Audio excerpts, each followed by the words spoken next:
विषधर साप कामुड़ी महिला को जिला मुख्य चिकित्सालय को पठाइले एटीएच परिवार राज्य उपसभापति आदित्य मिश्र। रायगड़ा जिला पद्मपुर ब्लॉक डेरिंगा ग्राम पंचायत दुर्गम अंचल बिलेडी ग्राम डेरिंगा पंचायत बिलेडी ग्राम को जड़े महिला निज खेत को जीवा समय हठात तांकर हाथ को विषधर साप कामुड़ी किछि घंटा मध्य तार हाथ फुली एवं देह मुह बुलाउवा से महिला जनक कहते किंतु प्रथमे से घरे चिकित्सा करथिले किंतु तांकर सही समय देह पूरा असुस्थ होता संगे संगे यही समय खबर पाई एटीएच परिवार सदस्य नरेंद्र राज्य उपसभापति आदित्य मिश्र को खबर देते संगे संगे आदित्य मिश्र राति 9:30 समय गतकाली बुधवार 9:30 समय पहुँची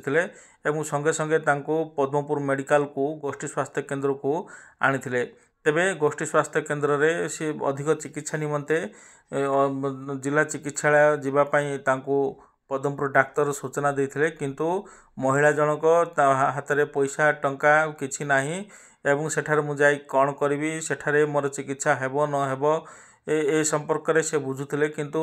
आदित्य मिश्र आज पद्मपुर गोष्ठी स्वास्थ्य केन्द्र को जाई बुझासुझा करथिले परिवार लोक को बुझाई ग्राम लोक को बुझाइबा परे महिला जनक जिला चिकित्सालय रे पहुँची एवं तांकर चिकित्सा मध्य आरंभ हो जाइछि। तबे अपराह्न 3टा सुधा महिला जनक वर्तमान सुस्थ थिबा जणा पड़छि एवं तांकर देह टिके भल रहितबा परिवार लोक पक्षरु कहा जाइछि। तबे